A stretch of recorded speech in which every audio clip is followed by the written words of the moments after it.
Hello, everybody. Thanks for coming out.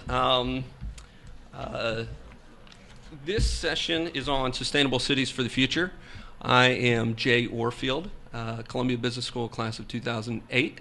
I currently work with the Natural Resources Defense Council, and we have some awesome panelists lined up to talk to you guys about sustainable cities of the future, but really kind of couching it in the framework that these sustainable cities are going to be developed based upon the interplay between private capital, public policy, and social enterprise. And so we have three guys who can really speak to that, but we also really want your questions and participation. So we're going to try to keep this as interactive as possible and give opportunities for Q&A kind of in the middle of sections so that we're not just saving it all for the end. I'll start to my left with Neil Suslak. He's also at Columbia Business School. We were almost the same year. He's class of 1986. He's co-founder and managing partner at Braemar Energy Ventures. They're a VC firm that partners with exceptional companies in both the alternative and the traditional energy markets. And their goal is to really make a more profitable and efficient energy landscape. One of the things that I really noticed about what Braemar has done is sort of a history of firsts. The principals at Braemar have invested in the first solar company to go public, Astro Power. They also made the first VC investment in commercial demand response company, who also later went public. I think that was Internet. Yeah. So Neil has a lot of experience. He sits on boards of some of the companies that Braemar backs, as well as North American Advisory Board of the Clean Tech Organization. But Neil, if you could talk a little bit more about what Braemar does, your history in it, and specifically you've seen kind of a cool evolution over the last 25 to 30 years, and we're going to talk about later where we think that's going. But could you just tell us some of the cool things that you've seen and what's been exciting? Sure, Jay. Happy to do that. As Jay mentioned, we're a venture capital firm, so we have a portfolio that goes really across the energy markets and the different verticals, and we focus on some very big industries, if you will, that historically have not had a lot of technology evolution the same way biomedical, perhaps, and IT have. And the energy markets, even though they're as large as they are, if you think about the transportation markets, the utility markets, and the fuel, you can include in that oils and chemicals as well, traditionally have not had a lot of investment in trying to develop new technologies, and as a result, they're relatively slow-moving. There's historical reasons why that is, because if you have a utility that's granted a license to provide power, they're mostly concerned with making sure the power is delivered every day, and so trying to find new solutions is not necessarily at the core of what the CEO is focused on. But that's been evolving over the last number of years as the clean tech industry and venture has evolved and energy technologies have become to the forefront. In terms of bringing this maybe to the level of what we're talking about today, we're looking at a lot of solutions on the private side that can enhance what people are doing in those industries, working with municipalities in cities to try and develop new technologies to make those cities better places to live. And so in energy, we look at the transportation side of how people are moved around cities, so looking at ways to move the passengers in buses and in trucks in terms of logistics. Electric vehicles is obviously a big focus for a lot of municipalities in terms of how we get charging into those cities. And so sustainability from a transportation side, from the utility side, delivering power that's reliable, that's low cost for people in those cities, and how we do that from a reliability standpoint is very important from a technology perspective. So in terms of what we focus on, a lot of it does cross over with cities. Cities sometimes are the first test case for a lot of the technologies we use, and the end users, utilities, customers, have to work with municipalities to try and develop a business plan that makes sense for large-scale deployment. So sustainable cities is a very big part of our focus from a technology standpoint as we look at new technology in the energy markets. Thanks, Neil. Next to Neil, we have Ben Hecht, who is President and CEO of Living Cities. Living Cities deploys a really unique blend of more than $140 million in grants, loans, and influence to re-engineer obsolete public systems and connect low-income people in underinvested places to opportunity. Living Cities has done some really cool things in the last 7 years since Ben became president and CEO. They've really adopted a broad integrative agenda that harnesses the collective knowledge of its member foundations and organizations to benefit those low-income people where they actually live in the cities. So, Ben, if you could talk a little bit more about your background and what are the exciting things that you're doing in sustainability? Well, first of all, I'm, I guess, one of the few people in the room who actually has the legitimate graduate degree, which is Georgetown Law 85. That's why I skipped that. But so we are a 23-year-old collaboration of 22 of the world's leading foundations and financial institutions. And the idea is that for all those years is that if we want to really, and our focus is cities and improving the economic well-being of the low-income people who live there, those are the two filters. And over the years, it's what we've tried to do is figure out how can you blend loans, grants, and other types of dollars, including public funds, in order to get a level of scale to improve the lives of folks that is more than just incremental. So if we have a problem or if we have underemployment in some cities of 1 million people, it's not going to help to just train 23 phlebotomists, right? I mean, there's no correlation between the intervention and actually solving the problem. So what we try to do is work with groups of leaders from the public, private, philanthropic, and nonprofit sectors who've come together and say, actually, we want to make a big change, and we know that none of us could do it on our own, and we have to essentially create these new models of collaborative change that are going to get to a much larger shared result. And so we have a pool of grants that we use to support cities to do that. We have our own loan fund, which is a fund of funds that others lend us money and we re-lend it out at low interest rates for a long period of time. And then with all of our financial institutions, they will lend money next to ours, at more commercial rates. And all of that is basically how do we ensure that people get connected to, prepared for the 21st century, that they're connected to opportunities, which is really where more of the sustainability work comes in, and that there's actually jobs being created where people are going to have increased income and ideally to build wealth. Two things before I stop, just to give context. So as many of you probably know, most of America hasn't had a wage increase for 40 years, right? And so the trajectory that we're on, hopefully none of you, but many of a huge swath of the American population actually hasn't seen real wage growth in a long time. And the foreclosure crisis, especially impacted on people of color. And if people of color, more than 60% of their wealth is gained from their home. And so we have a huge challenge for the future economic well-being of the country if we don't actually change the dynamics of income and wealth. And so those are parts of what we focus on. Thanks, Ben. And next to Ben, last but not least, is Jeff Perlman. Jeff is the president and founder of Bright Power. It's about a 10-year-old company. That's right, I think. And they were founded on the principle that it's a really good idea to know how your building uses energy, and it's an even better idea to use that knowledge to reduce your energy consumption and improve your bottom line. Jeff has got some other things going on in addition to that when he's not trying to solve some really important problems.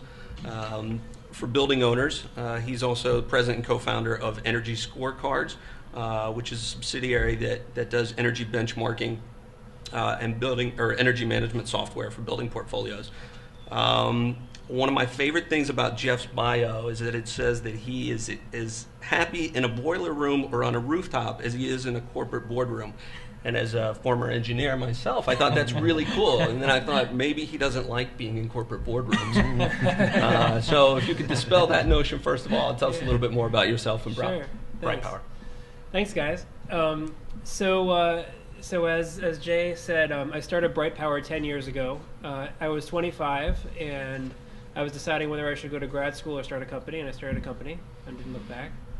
And I thought that we were going to solve the world's energy problems by engineering cost-effective solutions for buildings that would save energy and enable us to deploy renewable energy systems. I studied applied physics in college and did some work with solar panels and energy efficiency, and saw an opportunity. Then I realized that our customers who owned portfolios of buildings didn't have any idea how much energy they were using or which of their buildings were more efficient or less efficient, and no real way of engaging with us. And so we started building our energy scorecards platform, which is now 4 years old, which is a software as a service that benchmarks and tracks energy performance in buildings. The sector of buildings that we focused in on is multifamily apartment buildings, which make up about 18% of the housing stock of the U.S., and also, being in New York City, make up 80% of the largest buildings in New York City. So an attractive market for us, and one that's been kind of ignored by a lot of the energy efficiency industry previously. It also happens to dovetail with affordable housing, where a disproportionate amount of the multifamily housing is where low-income people live, and that's how I got engaged with people like Ben and some of the foundations that he works with, because they view energy efficiency as a strategic tool for helping to preserve the affordable housing stock in the country, which is always under attack from the government subsidies decreasing. So we built this really cool software as a service platform that tells people which buildings are doing well, which ones aren't doing well, and where there's opportunities. And then we realized that actually, if you look at most real estate organizations, they don't have anybody whose responsibility is energy management. They have a building super, and they have a property manager, and they might have they have a CFO, and they have a billing clerk, and they all touch energy, but none of them has responsibility for it. And if nobody owns something, it doesn't get managed. And so we think that we now have finally, in our 9th or 10th year, come up with a real game-changing solution to solving the energy problems, and that is understanding that our clients don't actually want to manage energy. They don't want to be accountants. They don't want to be exterminators. They don't want to be video surveillance companies. They don't want to be energy managers. They want someone to do it for them. And so we're now rolling out what we call our energy management as a service platform, which is going to be a nice recurring revenue business for us, but also a way that we can take responsibility and ownership of the energy management off of the hands of the building owners. And so, one thing I want to echo from the lunch that we just heard is about really understanding who you're selling to and the community that you're selling into. And I'll admit, maybe we didn't understand our customers so well when we first started, but there's a lot of communities out there, and you don't necessarily know who you really want to know who your customer is and how to address them. I think, one last thing I'll say is that when I started my company, I thought I was going into the energy business. And it was only about 2 or 3 years ago that I realized that I'm actually in the real estate business, not in the energy business. And what that means is that the people who buy stuff from my company are buying stuff because it makes sense for real estate reasons, for their own business reasons, not because it makes sense from energy reasons. And if you talk to the people who've been in the energy savings industry for a long time, a lot of them are really cranky. And they're really cranky because they know for the last 30 or 40 years that we've known how to solve these problems. The technological fixes are not hard. The problem is finding a business model that engages with the customers in a way that the customer can understand, and not just trying to shove the thing that makes sense from an engineering perspective down their throat. So it's the crankiness that helped you relate the boiler room to the boardroom, right? Oh yeah, I didn't even say No. All right, so that's a great overview. Thanks, guys. I mentioned before that we wanted to make this interactive. We have no Wi-Fi here. I think that's going to be something in the sustainable cities of the future. But we do have something that's pretty easy. We checked it out. I did it on my phone earlier. And so we're going to ask you guys about 3 questions. It has live polling. You can be anonymous. You can ask a question anonymously if you would like. So If you go to slido.com on your phones, I know half the people are going to be on their phones anyways, and enter cities, the first question will pop up. And so we hope to be able to look at this and see what you guys think. So the very first question is going to be, and we'll probably leave this up for just a second so that those of you who want to jump in, guys, if you want to jump in as well, have your phones. The first question that we're going to ask is about 15 years from now, in 2030, other than energy, what will be the most critical sustainability issue that cities face? And so we have food, housing, public health, transportation, waste, water, or other. I hope that covers a bit. And in just a little bit, we'll circle around based upon your responses and talk more about that. So I hope you guys will participate in that. So while that's moving on, we'll jump into kind of the first overall question here for you guys to take, probably one by one. Cities are evolving. So how do you think that sustainable cities in 2030, or pick a year, will be different from today's cities from a sustainability standpoint? But probably in a lot of different ways, Jay, but I think certainly one of them will be just managing the resources, and water, waste, energy are going to be scarcer commodities, and people are going to be very much concerned with how to. Everybody's watching how the polling's going. There's obviously some bets at work here, but so I think certainly one of the areas that's getting probably the most traction now that I think is certainly going to be an area that people are going to focus on is the interplay of waste and value-added products from that waste. And to give an example, one of the companies that we're working with is taking waste from a city in Canada, the city of Edmonton actually, and making that waste, which is very expensive for that city, to landfill, as it is for most cities, and make it into a value-added product by gasifying it, and through a catalysis process, making liquid alcohols that can be used for value-added fuels and chemicals. In this case, they're making cellulosic ethanol. And so the opportunity to do, and this is just maybe one example, but take a garbage that the city otherwise landfills, even after recycling, and make it into a value-added chemical or transportation fuel is very, very powerful for any mayor of a city. And I think to the extent that you're dealing with level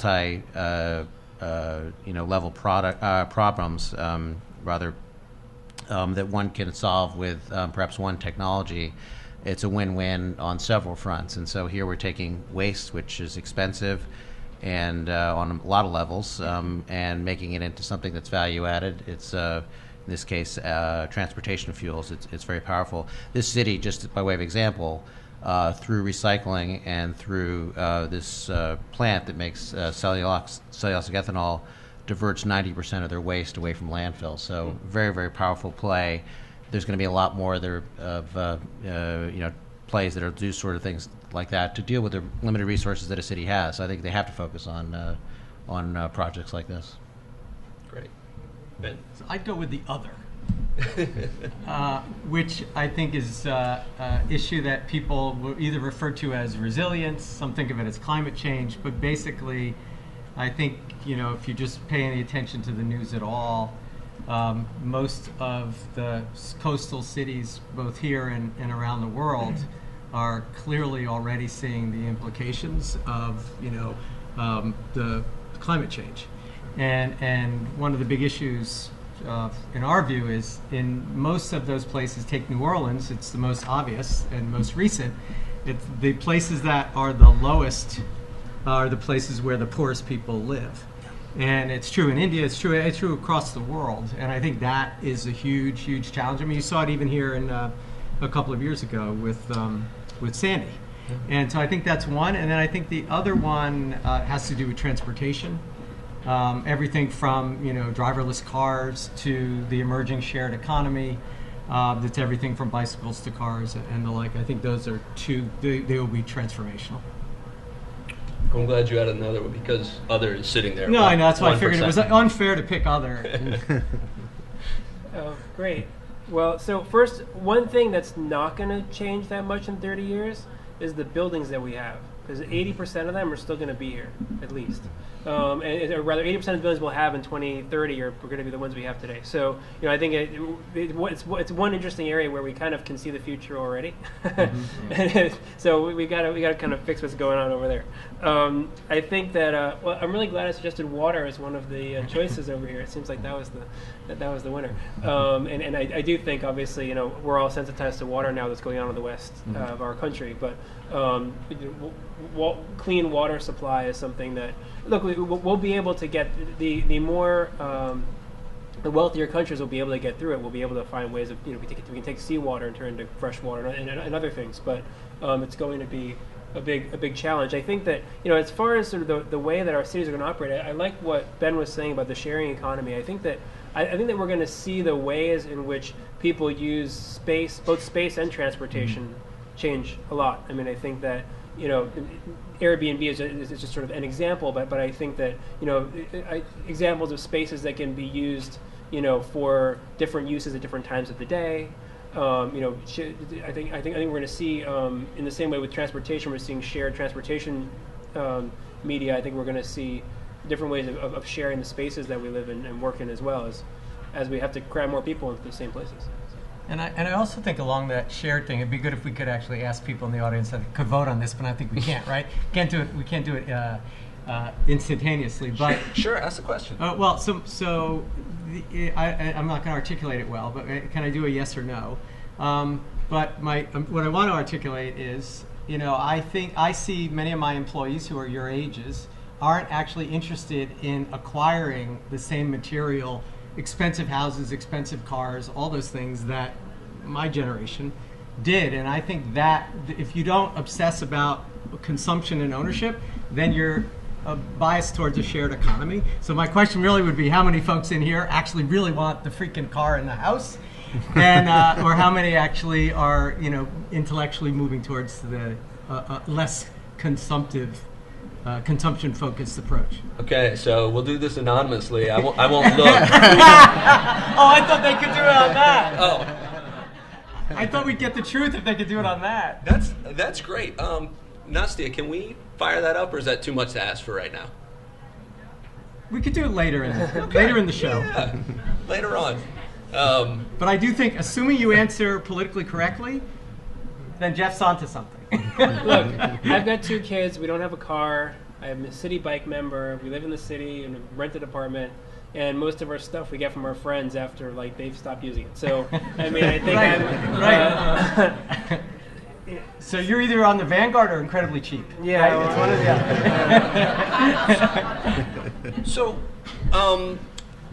this is something that I think we had kind of talked the other day about, talking about later, but I think this brings up a really interesting point right now.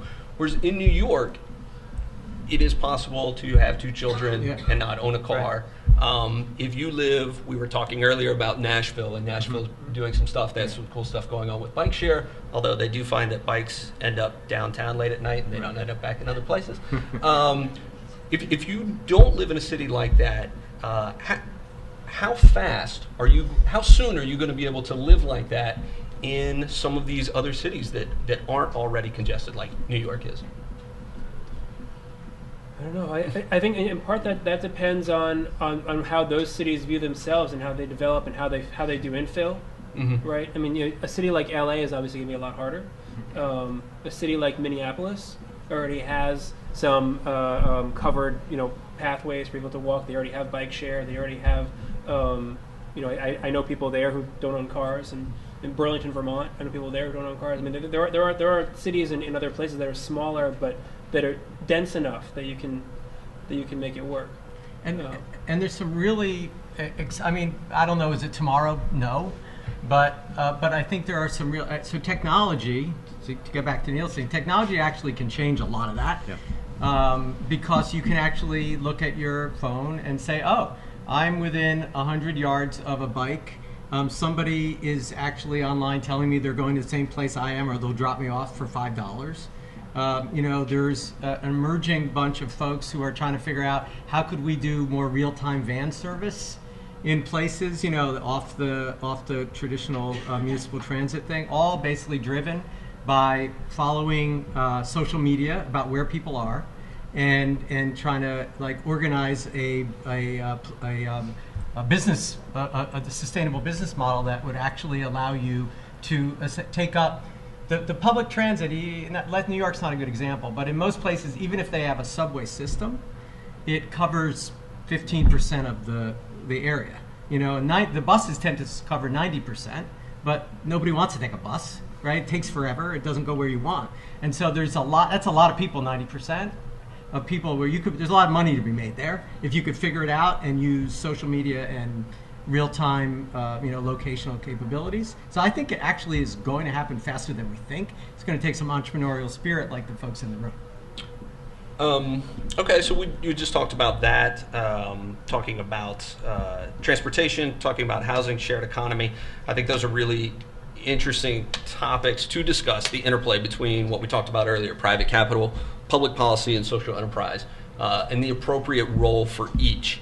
So you don't have to take a particular bent on one of those, but can you guys maybe discuss a little bit about what you see the appropriate roles for those three sectors to play in moving towards these sustainable cities that we want, and getting there as quickly and efficiently as possible?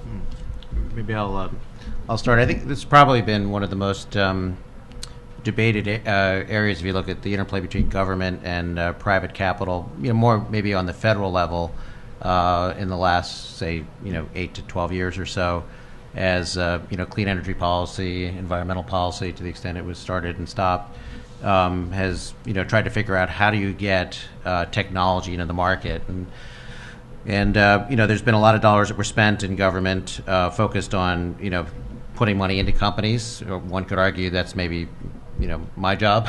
So should government be in that business? Certainly government can help because it has a lot of dollars. But I think if you look at it from a city standpoint, and that's where this is a panel about cities, where cities can be a huge leader in this area is marshaling the forces of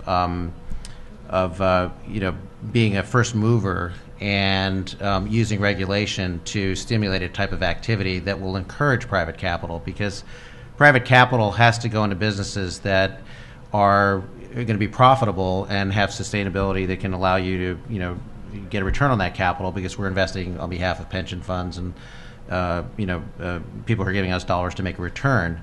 And so if we look at the companies that have been the most successful, it's the ones that have relied on areas where it would be a natural play for private capital to go into. So some of the renewable areas that people have focused on are very long term. They'll take a long time, and even with government dollars at work, they've been very hard bets. Where probably the biggest play that people have made the most gains, both on the venture side and I would argue maybe in society as well, is on the efficiency side. And so the counter to trying and come up with a new way of delivering power or fuel or creating an activity for people to be more sustainable is to maybe lessen the use that we have through technology that either uses less power in a vehicle, and we've been very successful in America in doing that over the last several years, or using less power in the system. And there are a lot of companies out there that are working in buildings to try and use less power. We go around the city, we see lights on all the time. There's tremendous amount of technology that's going into controlling lighting, making it more efficient, lowering the usage of lighting to get the same light output. And so across the board in efficiency, there's tremendous gains that can still be done that are technology oriented, that are not hard to implement. And if you encourage people to be more efficient and provide technology to do that through government and through the usage in cities that maybe a municipality could undertake, it's a win-win for everybody, because you're using the existing infrastructure, you're lowering the use, so you save people money, and you provide technology solutions that force people to do it. It's not relying on behavior. So we think those are some of the best plays out there right now, is trying to work with efficiency in cities to try and lower the usage of all the things we use today. Ben? You want to go after that, Jeff? Seems like a good bridge to you. Exactly. Sure. Well, so I agree with a lot of what Neil said. I think that I mean, clearly they're all important.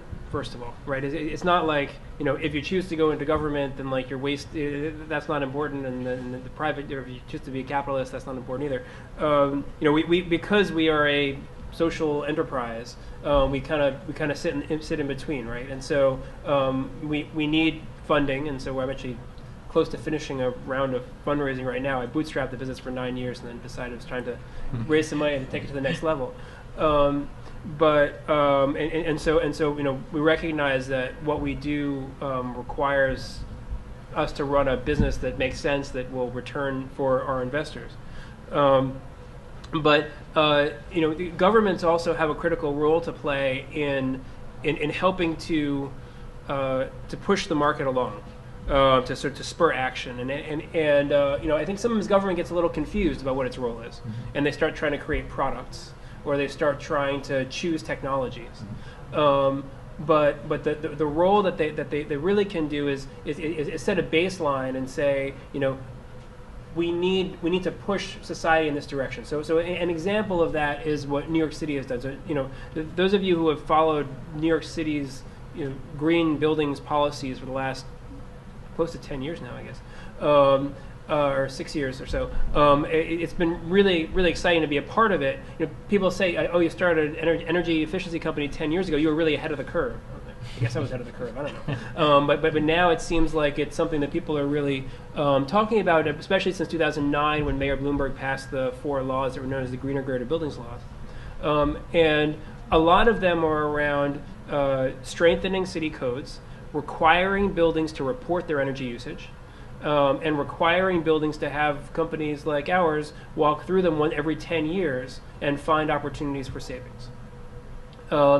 And so that set of laws created a market for our services. Now it's or helped grow the market for our services. It still requires us, our industry, to go out there and prove its value, because the real estate industry wasn't so happy about that in the first place, and now they're going to continue to push back on it insofar as they view these regulations as a tax on them and not as a value add. And so it's a necessary for the government can say you have to do this, but the businesses have to be there, have to be able to deliver something that's of real value, or else the government regulation becomes an annoyance rather than a value add.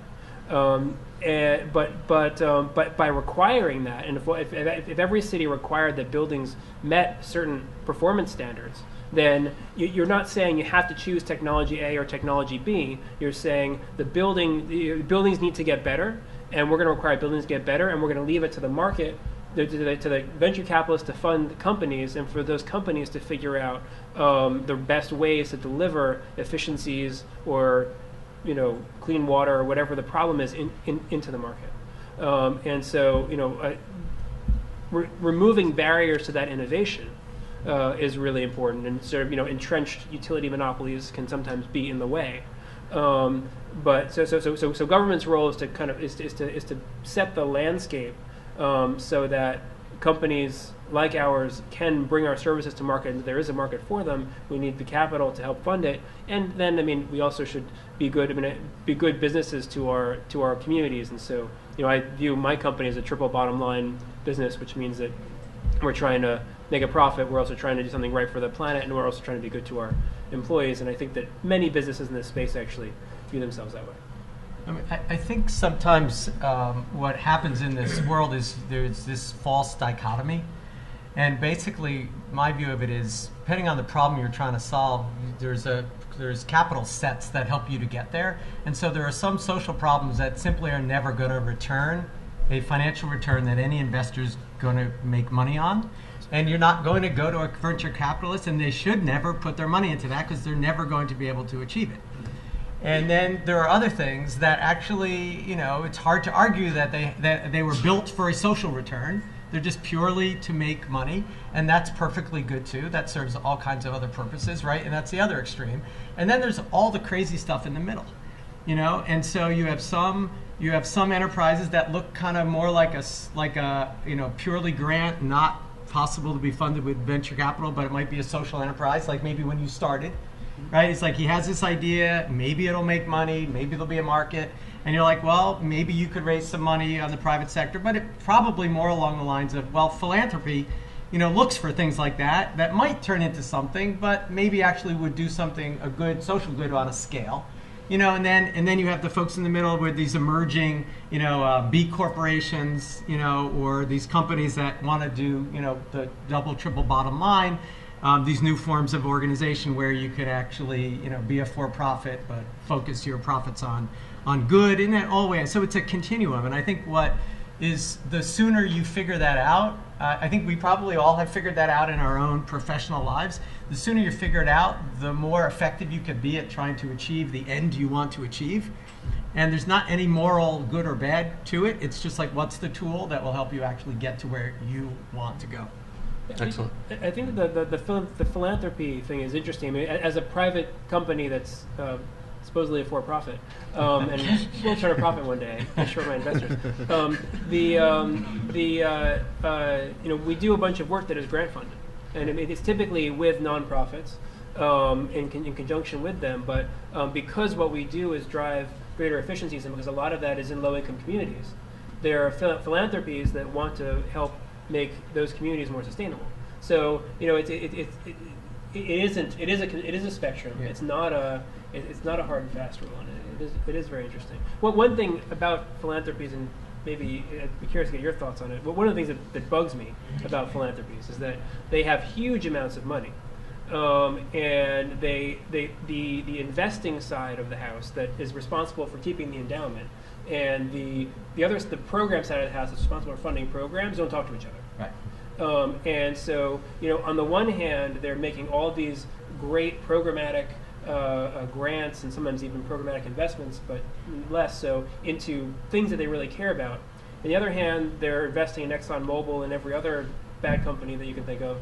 Maybe some people like them, I don't know. But just to make a profit over here to keep their endowment going. And I don't know how they reconcile that in themselves. You probably have better insight than I do. But I've always thought that figuring out ways to unleash this massive endowment of capital that these philanthropies hold and use it towards fostering some of their objectives in ways that are responsible from a capital perspective, I think would be really interesting.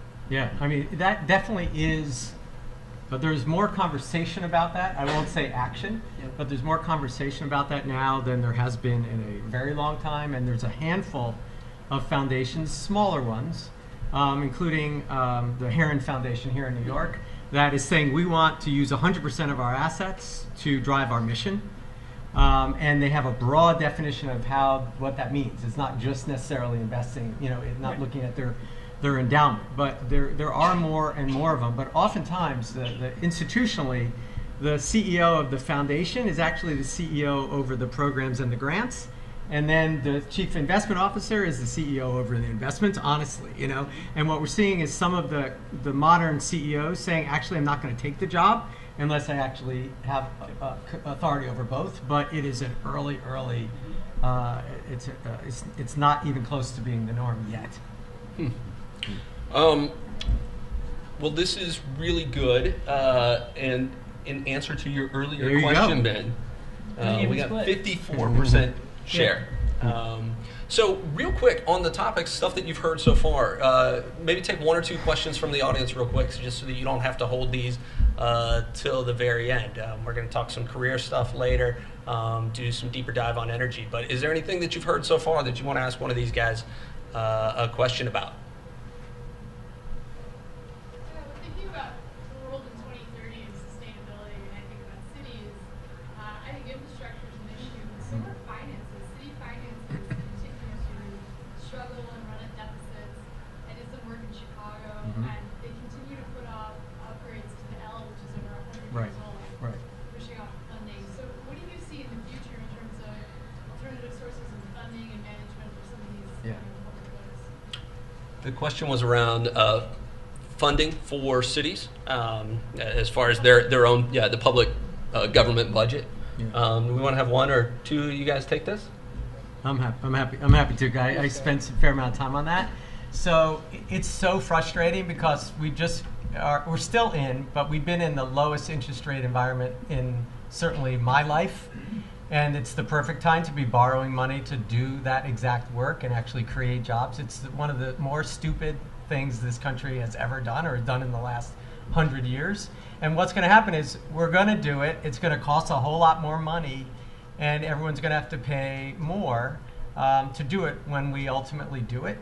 But you're totally right. And what we've seen is right after the recession, the municipal finances were a mess everywhere, and in almost everywhere else, they've sort of returned to 2008, 2007 levels. But that doesn't mean that they've spent money on capital, like you're talking about. It's a huge issue, and part of the problem actually is what Chicago did with their toll roads.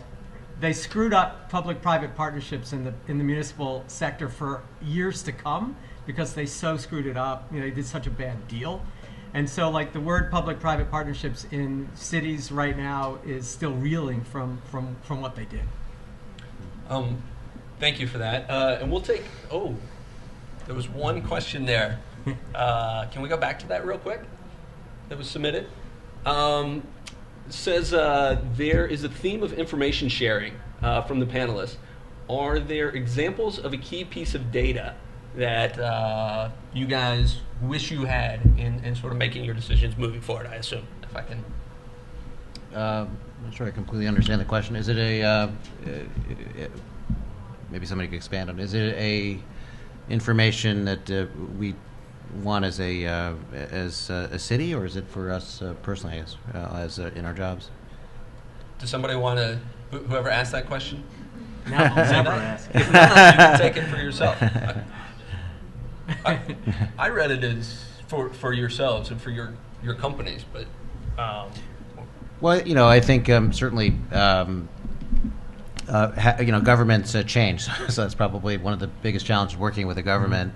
Setting policy is something that even within when the party stays in power, the new guy comes in or new gal comes in, wants to put in place their own policy. So it's hard, if you're a venture capitalist or a company for that matter, to build a long-term business based on government policy. So the traditional rap, I suppose, in venture is that it's somewhat of a tricky exercise to invest, based on a policy that sets what looks like a good business today, because there's something propping it up, whether it's stimulus or whether it's a certain policy that gives certain pricing power to people to go into those industries, because the next person coming in could very well change that. So I think, to the extent that there is a mechanism that puts in place a long-term, cohesive, bipartisan policy, which is hard to do, and people have suggested it on, carbon legislation, there could be something that could be put in place that's longer term. That would certainly, give people pricing signals and ability to invest. That could be long term. But, investing on behalf of policy that changes is a challenging exercise, and that's, probably one of the biggest issues that why people don't tend to invest in favor of policy because of that risk. I could share. So it was a good question. I'm sorry if I said that too quickly. That's an interesting answer. I'll give you more sort of down on the weeds in my business. One of the big data issues that is talked about a fair bit by the geeks in the industry, which is energy information, energy consumption information.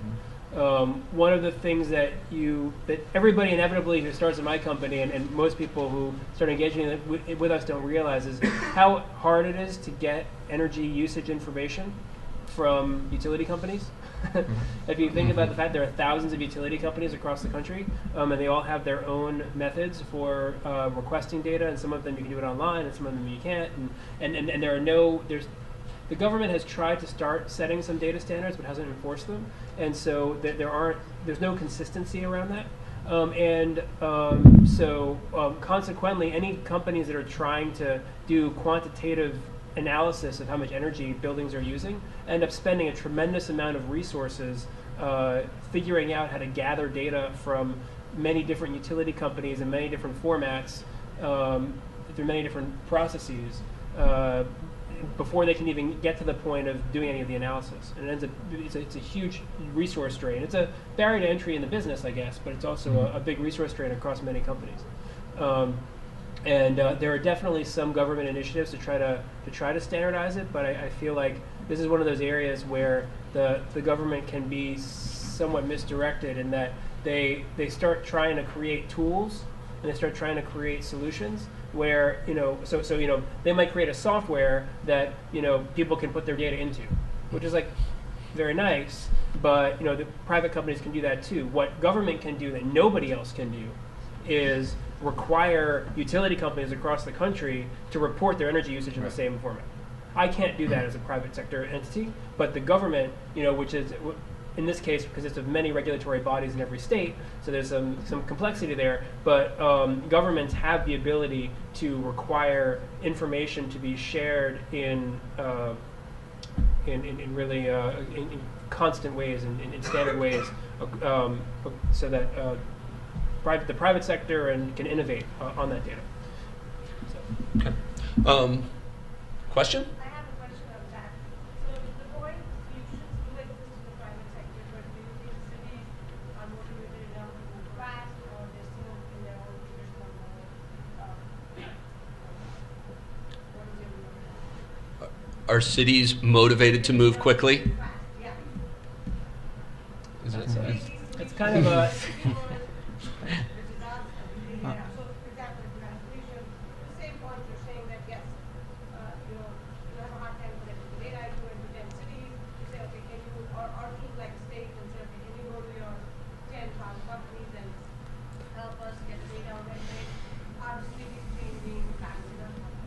I mean, that's really administration dependent, and who the people like to put in office. Right now in New York, we have a very interesting and progressive thing going on. At the state around energy particularly. So at the state level, we have completely new entities. There's the Public Service Commission, which regulates utility companies, has a very progressive chairwoman, Audrey Ziebelman.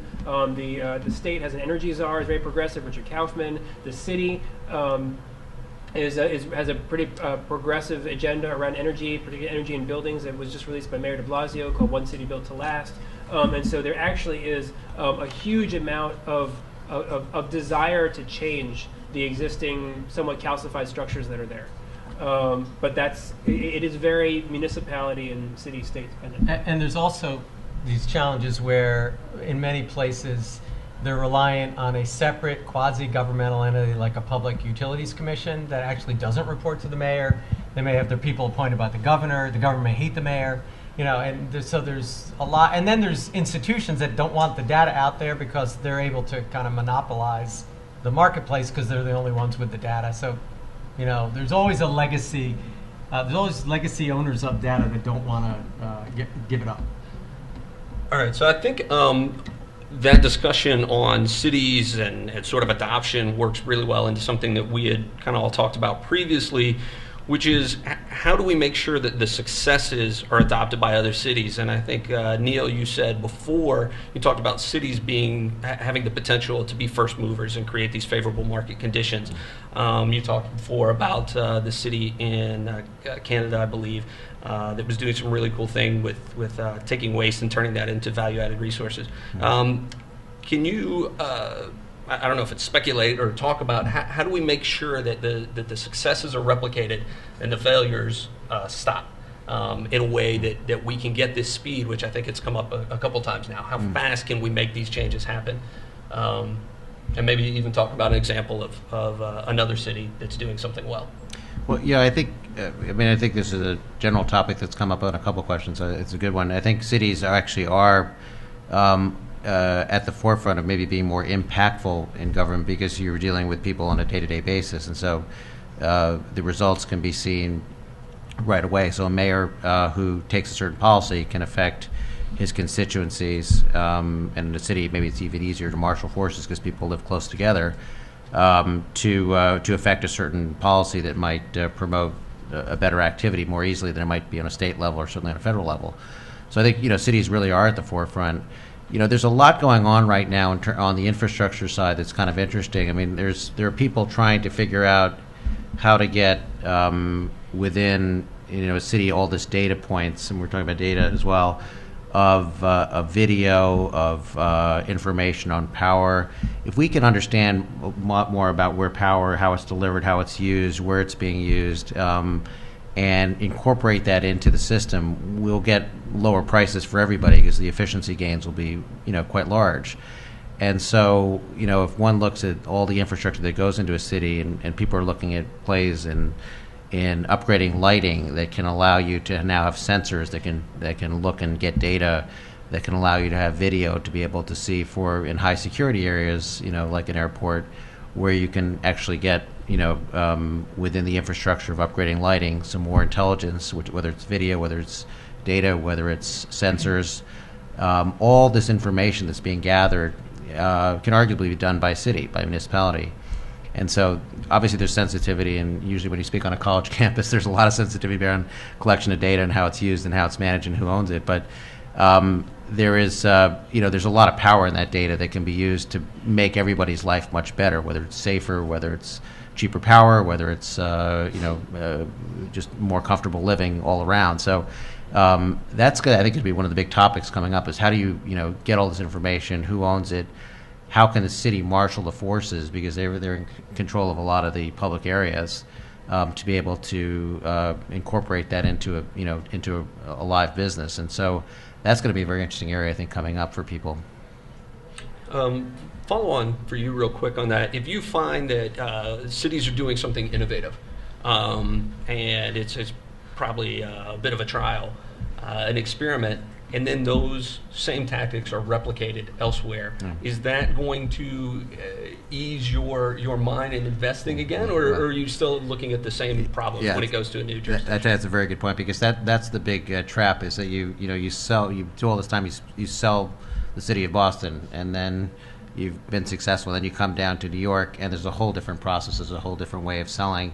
And so on these plays that are really more municipal plays, they're hard business models, because you've got to sell one by one, and the sales process in a municipality, you can imagine, it's enormous, and it's complicated, and it's maybe not that clear sometimes. So that's the challenge. If you can find something that can have big uptake in some big cities and it's replicable, then there's a greater likelihood that people will fund it and people will support it. But it is very tricky to sell to municipalities. That's the tricky part, and the flip side of that. Ben, Living Cities is doing a lot where you're rolling these things out at numerous cities at a time.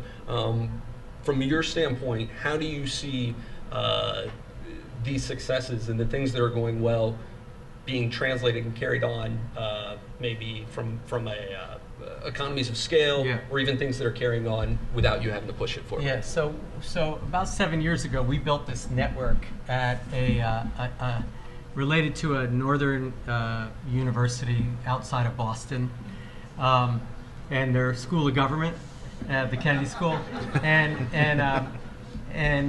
the idea was that we would bring chiefs of staff to the biggest city mayors together twice a year, and we would sort of push innovative ideas to them, and they would pull us towards things. And what we hoped for over the years would it would become this place where that kind of thing would happen, and we're seeing that actually being the case, because they all have the same problem. So if you this is my third national job, right? The job running a national organization. And what I've learned is you go into a city and the city says everything about us is different, right? We are not, there's nothing about us that's like everybody else. And they're like, well, what are your problems?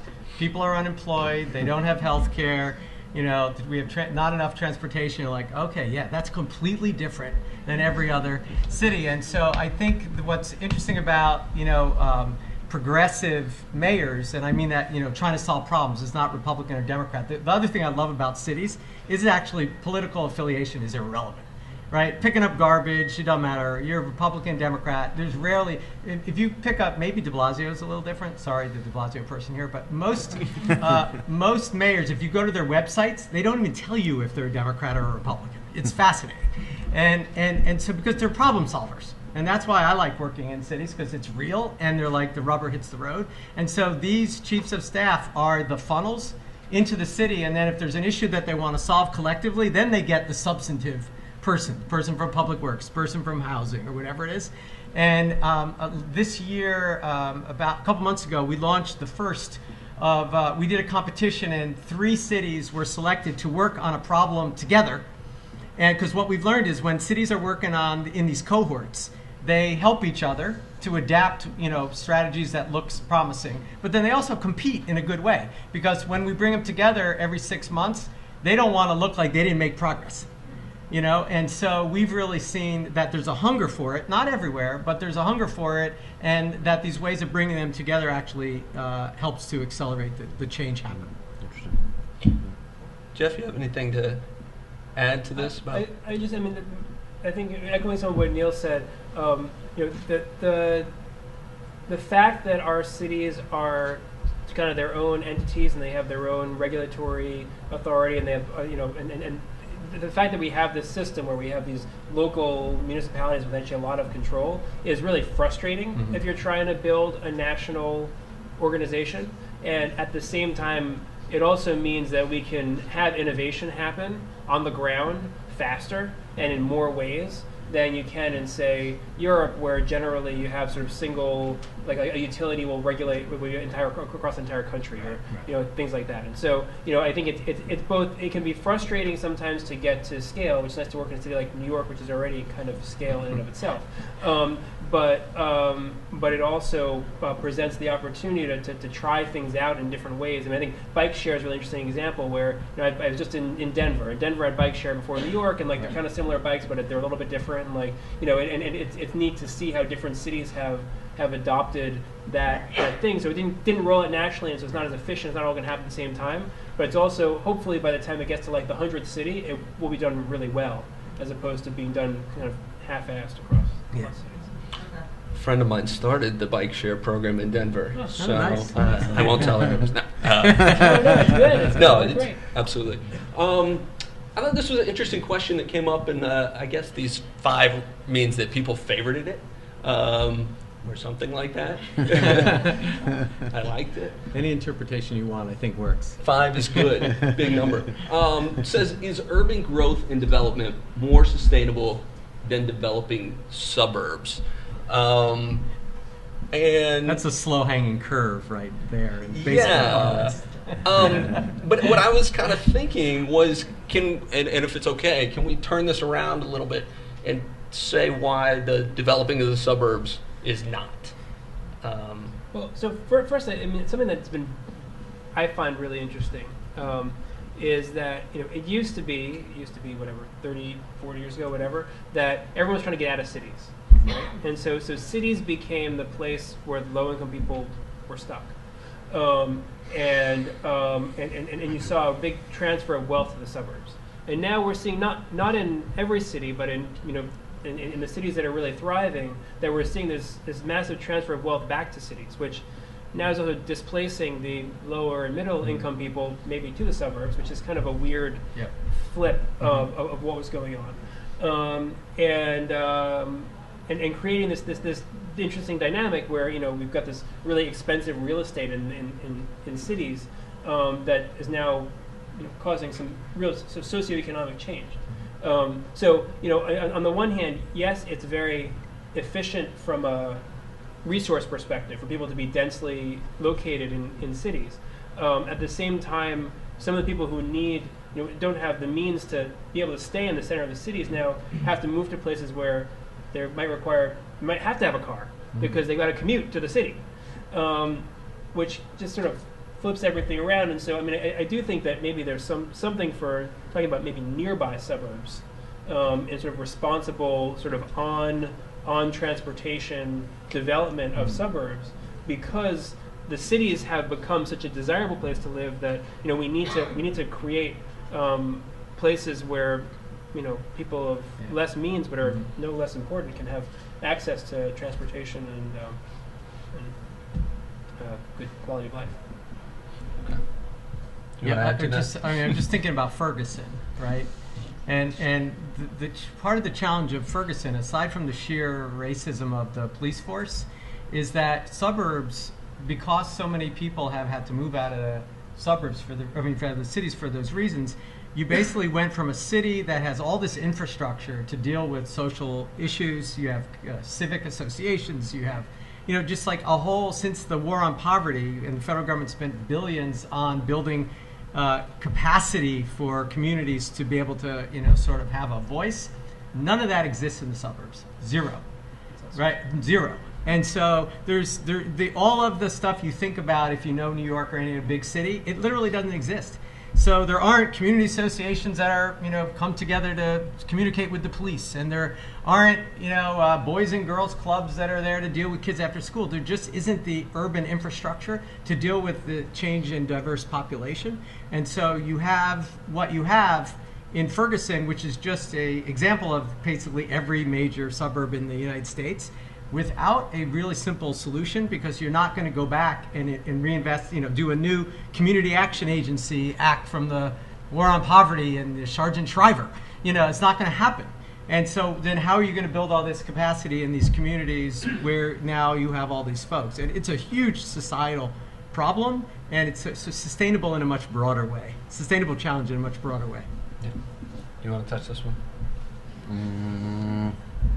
Quite frankly, I'm still floored by the stat that 54% of the people in this room don't want to own a car. So I don't know if that's a suburb question or a city question, but it's still sticking in my mind. So should we send that as a follow-up for those of you who said I want to own a car? Questions why? Well, I mean, the data about this generation may be a little younger than you guys, but it's like 18 to 30 is literally 50% drop in car, in applying for a driver's license, right? In the last 5 or 6 years. I mean, it's a crazy, like, that is not just like people answering, like what you think we want to hear. It's like people aren't actually getting driver's licenses, and that is just a massive, massive change in a decade. It's just crazy. So because this question seemed to get a lot, although I do see that the Mayor de Blasio question is getting a lot. So we'll get to that in just a second here. But for those of you who asked it or favored it, was it answered adequately? Did we cover? We have a question here. So related to this question, I guess the next logical question is, what do you think we can do about that? It kind of sounds like it, but you didn't quite say that affordable housing maybe could play a role in this, and that links to sustainability. If you could just expand a little bit on what could governments do about this, or is it just this is how the market's going to go? And when you say this, you mean like the trend towards, right. This, I guess, suburb being pushed out, and then the lack of infrastructure.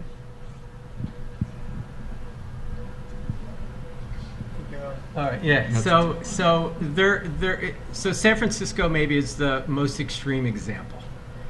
The median price of a home in San Francisco is how much? Anybody know? You don't have to write it on the thing. Just what? $300,000. $1 million.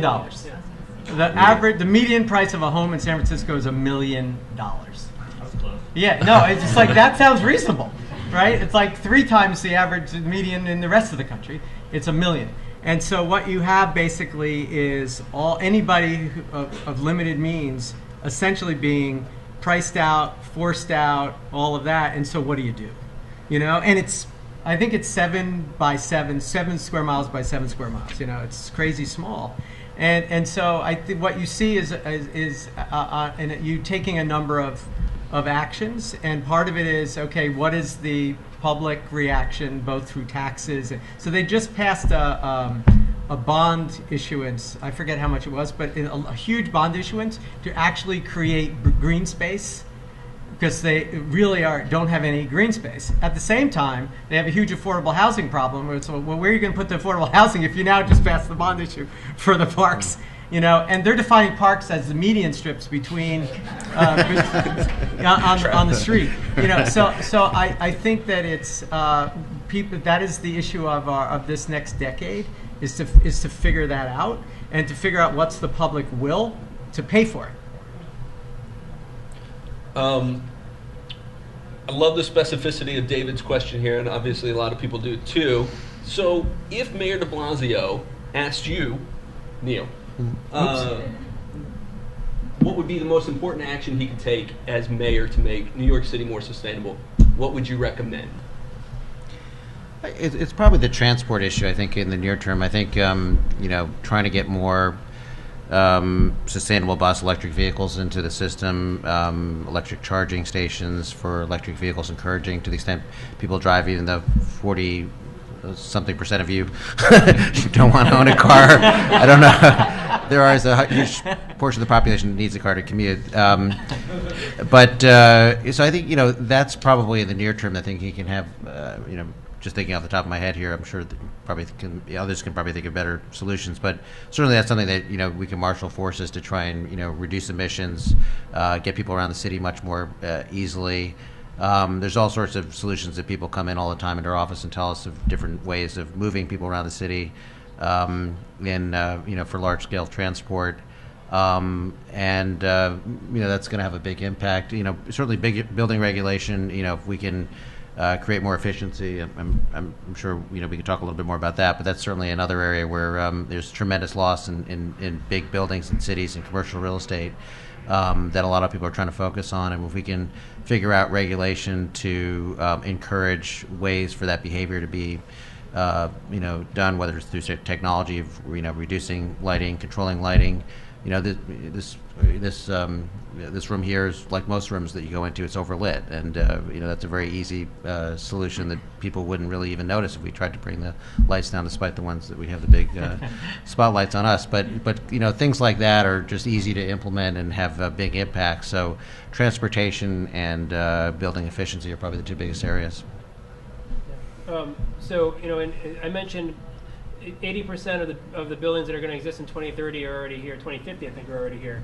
Also, 80% of the energy that's consumed in the city is by buildings in this city. Obviously, in other places, transportation is a greater portion of the energy consumption. But because our transportation system here is relatively efficient and communal, we don't have as much of our energy being spent there. So I do think, also biased since this is what I do, that focusing on the buildings is the right place to go. And what I would recommend is that we actually have minimum energy performance standards for buildings. So right now we have to report on energy usage. Right now you have to have somebody make recommendations to you. But if you really want to push the needle, require buildings at least at the time of transaction when someone buys it, but possibly even with more teeth than that, to meet a certain energy performance standard, and doing that would drive. It would force building owners' hands to make changes, but you wouldn't be telling them what they have to do. You're just telling them a standard that they have to achieve, and it would be up to the market to deliver that standard. And it would also solve one of the other big problems, which is that when you pass codes in the city to require buildings to be more efficient, they don't always get followed. And there was a really interesting article that came out a few months ago that said that 9 out of 10 building permits that were approved in New York City did not meet New York City Energy Code. Now a lot of those are renovations as opposed to new construction projects, but the whole design and construction community, and then just because it's designed to meet code doesn't mean it's built to meet that code. There's a lot of shortcuts that get taken, and so trying to regulate by saying you have to do this on the construction side is much harder. If you say you have to hit a certain energy performance standard, however you get there doesn't matter, and so it solves some of those code enforcement pieces as well. Ben, your recommendation to I'd go with the housing thing. I think de Blasio has made that a big priority. I think the strategies they have aren't going to get them there, and in part because no mayor wants to really upset the NIMBY folks, And the reality is that most of New York actually isn't that dense. It doesn't go vertical. Some goes vertical a lot, but most of it actually doesn't. And people wanting to get approval to do that in their neighborhoods, it's almost impossible. And I think the only way you're truly going to grow, what I've seen when I go around the country is that people really don't believe that the population will ever change. They think if they're not having more kids, then there aren't more people coming. And so the current built environment is fine. It's fine. And yet you look at the statistics, and it's like it's crazy. I think the District of Columbia, where I've spent a lot of time, for a while we were adding, it's like 5,000 people a month, you know, and you're like, wow, that's actually a fair amount of people. Where are they going to live? You know, and if nobody can change the current built environment because it's perfect, you know, and then we're you know, it's ridiculous. And I think that if he used his political will, you know, you had political will to kind of force that issue, we actually could make some progress, and then other cities could do it too. Well, and I think that, you know, I might be going on a limb here and putting myself at risk, but you know, if you look at Atlantic Yards, if you're familiar with the big development in Brooklyn where they're taking the rail yards, you know, I was living right around there at the time, and I you know, I saw the sort of progressives fighting this big towers are going to be built in their neighborhood, and you know, I mean, I understood. I liked the brownstone I was living in. I get the character of the neighborhood. That is the perfect place for density. Right. Every single subway line is right there. Right. And finding those kinds of areas and upzoning them where there's such a density of transportation, right, where, you know, it just makes sense. I mean, you know, neighborhood character and some of those other things aside. So, you know, I think that we do need to focus on adding density where it really makes sense. Yeah, that was a great question, David. So we're going to chat just a little bit about careers. I assume business school students, you're interested in how these guys got into what they're doing and maybe some of their advice. So for you guys, if you were in your first or second year of business school, what would you be setting your sights on for the next 5 to 10 years? Staying employed. That's a good one. You got to get a job first. Yeah, and you know, I think well, if we wanted to say sort of specific about what our specific areas are, getting into venture capital, I suppose, is maybe something that people might think about as a way to do that is you know, to become an expert really in something. So if your passion is clean energy, let's say, or it's IT, or it's information, having expertise, whether it's on the financing side or it's the operating side, is one way to get into venture capital, certainly, because you know, having specific skill sets makes you an expert, and experts are very valuable. So, you know, I think the interesting jobs in America, certainly one segment is going to be on the technology side. We're society tries to solve problems all the time, and the skill set of being able to do that is very valuable, and so that's where a lot of jobs are going to be, is technology, whether it's on the financing side of it, whether it's on coming up with solutions that'll be in companies, whether it's working in big companies looking at solutions. You know, we're a solution-oriented society, and technology is certainly one way to solve problems, and so jobs are definitely going to be always there for Americans, so I think that's a you know, big area that one could spend time on. So I taught law school for 10 years, but it was a very different economic time when I did. But people used to come in and say, you know, so what do you think I should do? And I said, I have the answer. And they'd take out their notebook and they'd be all excited that finally, you know, their answer would be there. And my answer was, which is the same thing I'd say here, which is follow your heart. And because you're going through all of this work. You're like undergrad, grad, all of this money, this debt, or your money, or your parents' money, or somebody's money. The idea that you're going to go out and not do what your heart desires, I think, is crazy. And if your heart is to be a venture capitalist, then go follow the route that Neil said. If your heart is to change the world, then, you know, go down another road. But I honestly say that's what you should do, because why would you do all this work and not do that?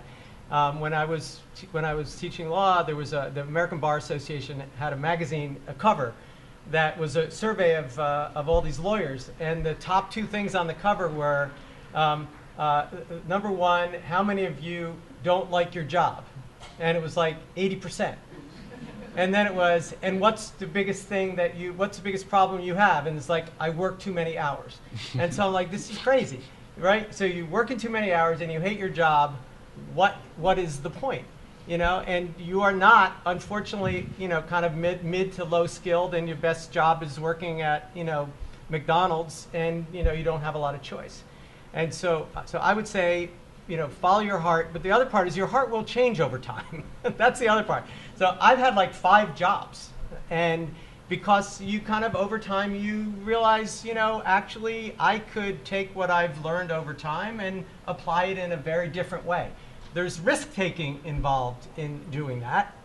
But you actually, especially in this economy where, there's no job, none of you want, and there aren't any jobs for life anymore.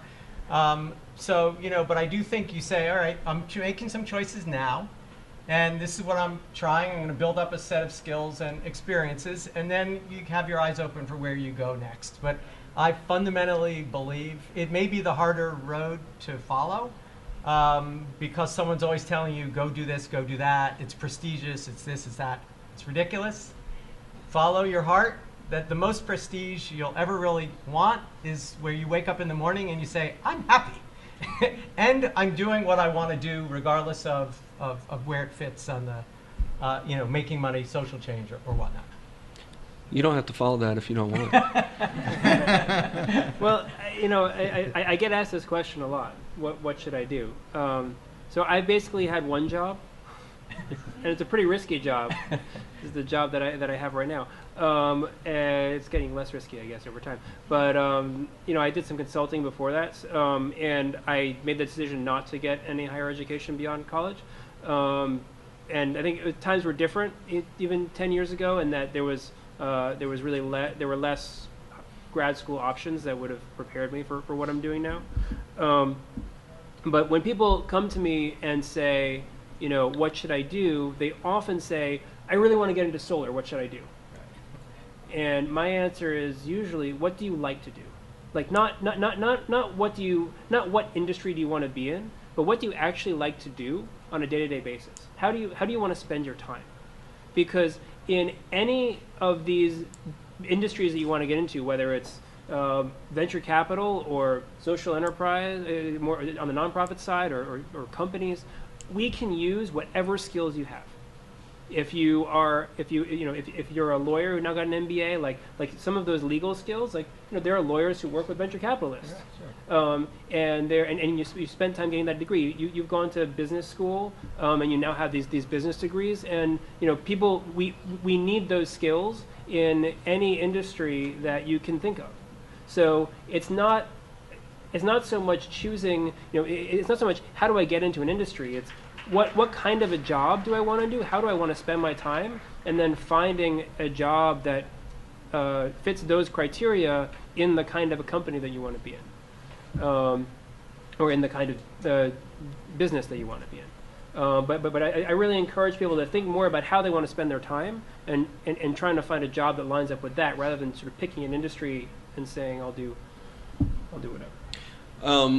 So in the last few minutes that we have, want to just open it up to you guys for whatever type of question you want to ask, and point out, you guys have probably already seen it, but the last live polling question was, if you were creating an ideal job description for yourself, what % would be focused on social enterprise? And this group is pretty high.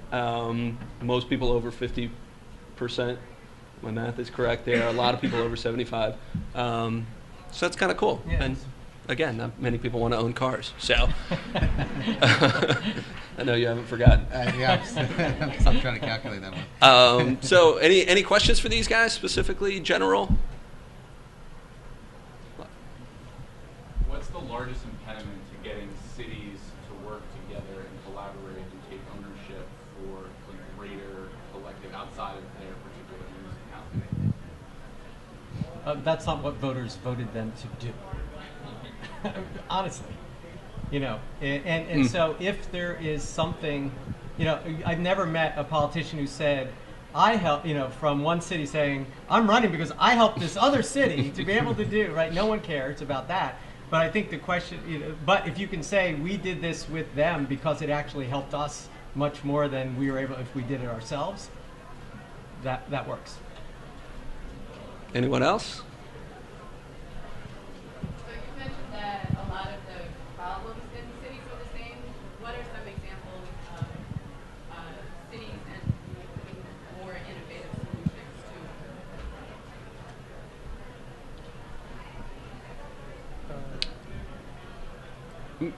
I mean, you had a really great example of the waste to energy, or Actually, I'd maybe tie into two questions because I think it is interesting. The city is a very good example. It's the city of Edmonton. I have a lot of respect for these guys.